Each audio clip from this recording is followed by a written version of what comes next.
Today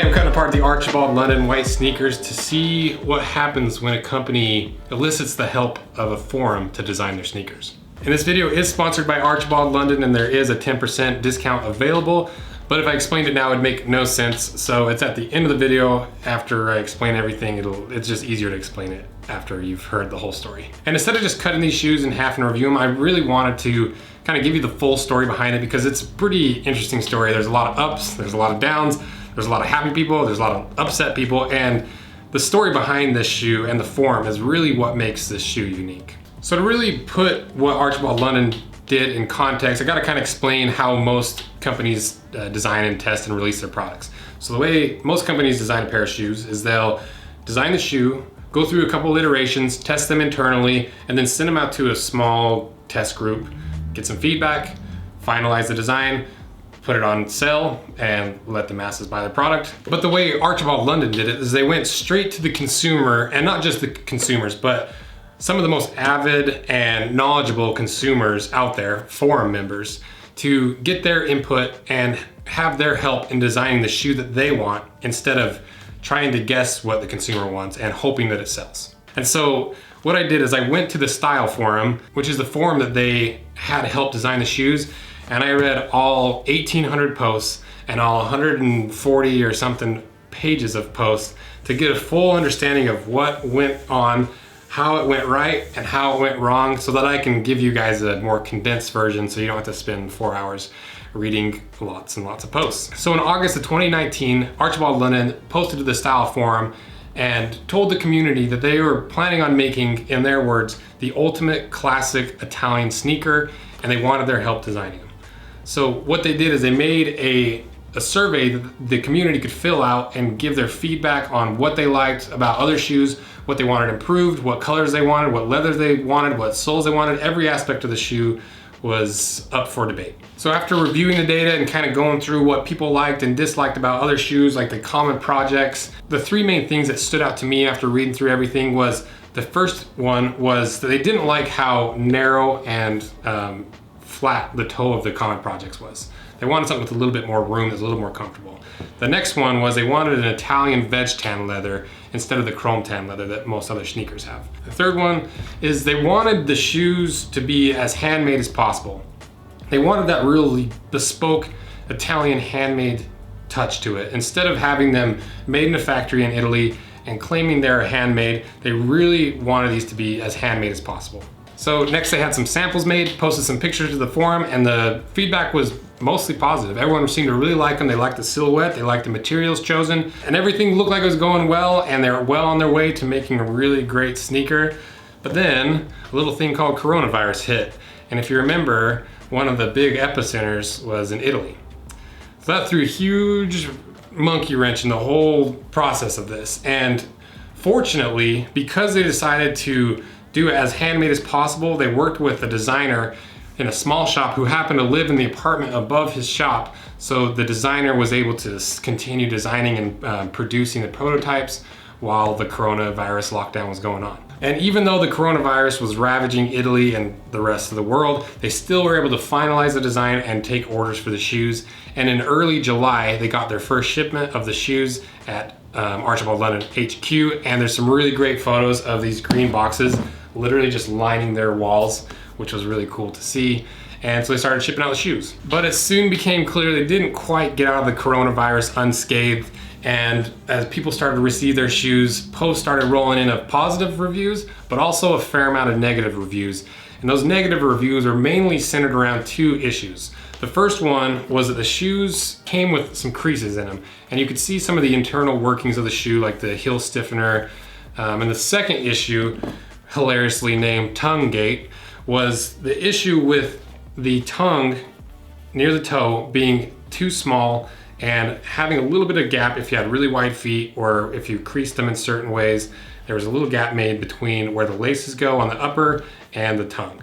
And I got my pair for the review around the same time everyone got theirs. So as reports started rolling in, I decided to postpone the review a week so that I could really wear these around and really put them to the test to kind of give you guys my opinion on these issues that people were bringing up in the forum. Issue number 1, the creasing.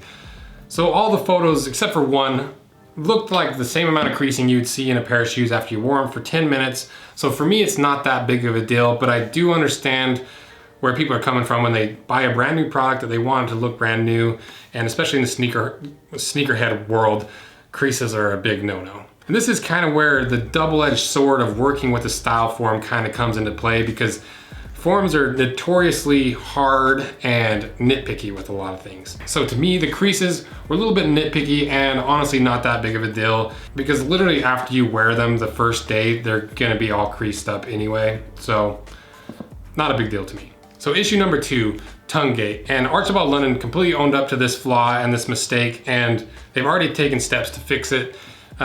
So for me, what did I think of this flaw? I don't think I ever would have noticed it unless someone was pointing it out and I was looking for it.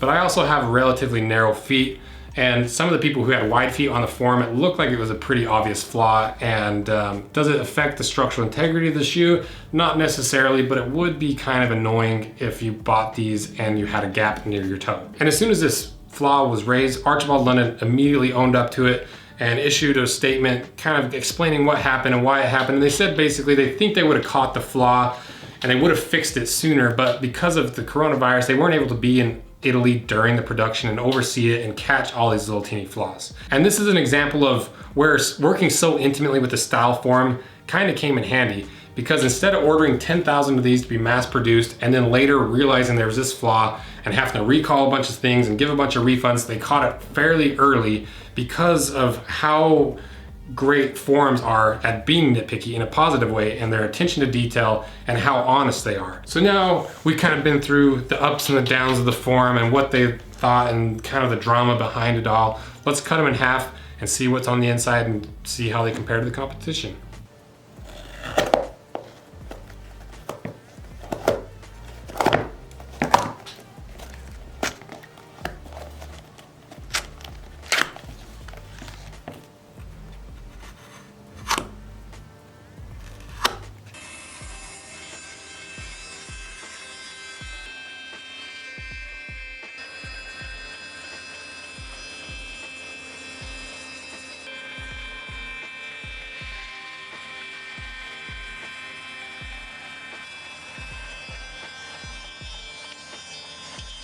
I love cutting shoes in half. They're so much easier than boots. But let's see what's inside.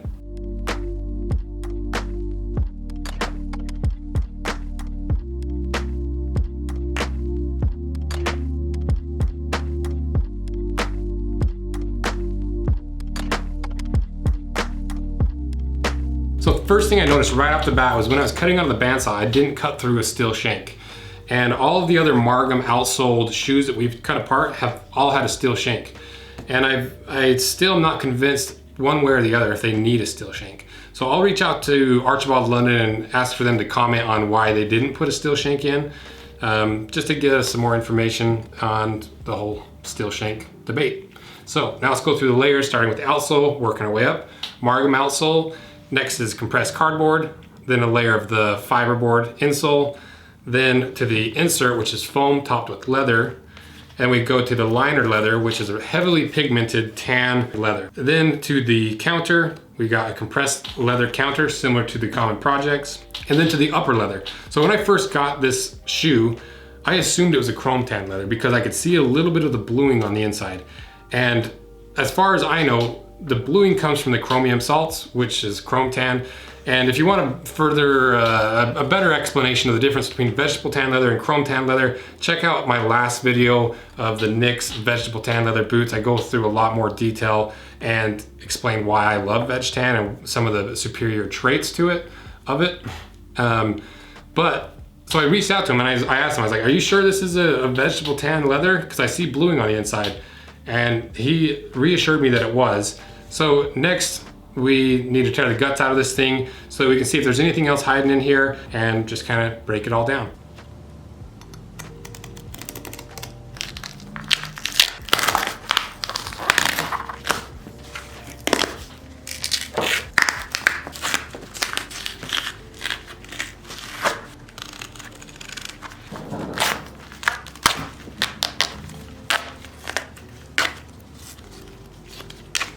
So as I was ripping the rest of the guts out of this thing, I realized today's the 24th of July, which for Utah is basically 4th of July part 2. There's gonna be lots of fireworks in the background, so I apologize for all the noises. But let's go through some of the things I noticed, because there's a lot of interesting stuff that that was talked about in the forum that I think is really true. So I think the main issue that caused the tongue gate is the placement of this cross stitch. And someone pointed this out in the forum. So if you look at the common projects, that little cross stitch is pretty close to the last eyelet. Compared to the Archibald London, it's quite a bit further down, and I think that's what causes the tongue gate. Because if you actually look at the piece of leather that makes the tongue and compare it to the common projects, so widening the tongue will solve the issue, but I think the issue was caused by the placement of that cross stitch, as people hypothesized in the StyleForum. Next thing I noticed, and I think this was only one comment that questioned this, and they asked if the eyelets were reinforced, and it is reinforced with just a little bit of some reinforcement fabric on the inside so that the eyelets don't stretch too much and won't rip through. One thing that really surprised me was all of the upper leather is reinforced with fabric on the inside, and that wasn't on the common projects. The common project doesn't have any reinforcement, it's just glued together. And I think that's really cool. I think it adds another layer of protection. After tearing this apart, the bluing on the inside of this leather is really, really prominent. So I just sent Archibald London an email and was basically like, hey, are you 100% sure that this is a full veg tan leather? Because the bluing on this is almost identical to the chrome tan leathers we've all torn apart. And the full veg tan samples that I got from Rocky Mountain Leather, there's almost no blue on the inside. Maybe a slight hue of blue, but nothing like what we see on the inside of this leather. And so I don't think it's a full veg tan leather. So I'm just gonna wait to hear back from them to kind of give you guys the final word. So I just heard back from them, and they said, so the white calf is a vegetable tan leather, but some chromium salts are added early. However, the process is primarily veg tan, as the core is tanned by a longer veg tan process, so much of the skin is marketed as veg tan. They kind of go on to talk about how it's the white is the exception, and all the rest are fully veg tan. And it's still marketed as full veg tan, but to me, I wouldn't consider it a full veg tan, especially with chromium salts being involved. So it's probably considered a veg retan or a combination tan. So that kind of answers the question. And it kind of goes on to say that they're looking into a 100% full veg tan for the V2s. So now we know. And also they insisted on me being super honest about this, and that's a really cool attribute of this company. Overall, what do I think of these shoes now that we've torn them apart and after I wore them for a week? I think these are really good shoes. They clearly had some issues with the V1s, but they claim to have solved those issues. So I think these are a really good shoe. They're very similar to the other ones we've torn apart. The thing to me that matters most, that really separates these shoes, is how comfortable they are. They widen that toe box just enough that they're more comfortable to me. And I'm a little oversensitive with tight shoes. I just hate the feeling of it. So I'm overly sensitive about it. But they are a shoe that is significantly more comfortable to me than the common projects. And finally, what do you get when a StyleForum designs a pair of sneakers, or you allow a StyleForum to design your pair of sneakers? You get an attention to detail that you probably can't get anywhere else. You get a group of people who are so obsessed with every little minute detail that positively it's going to force you to find every little flaw and every little thing that could be considered negative and fix it.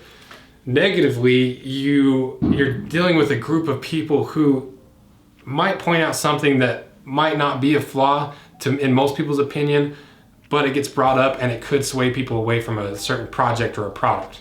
So it's a double-edged sword, but to me, it's a way of kind of streamlining the evolution of a product and kind of putting a product in a pressure cooker and forcing it to be as good as possible.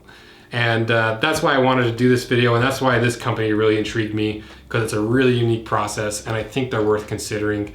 And on that note, let's go through the discount details. So the discounts, so you can still get the V1 that have the tongue gate issue, which in my opinion isn't a big deal unless you have a really wide foot, for $185 for the remaining stock. There's not a whole lot left in stock, so if you want a pair of these and you want them at a cheap price, make sure you get them before your size is gone. Or the next thing is the V2. So the V2 is this shoe, but with all the issues raised in the StyleForum, and they've all been fixed.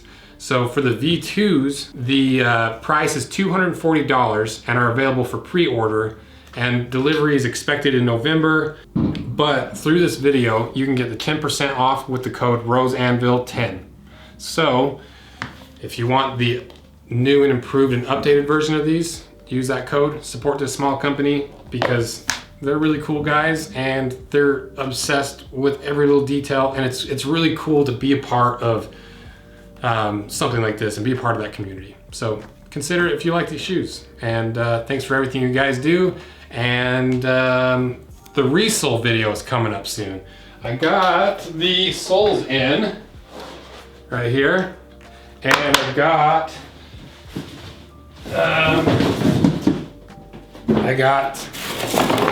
someone's stinky old common projects. So that video is coming up. It's either next weekend or the weekend after, so that you guys can learn how to resole your common projects when they wear out. So thanks for everything you guys do. See ya.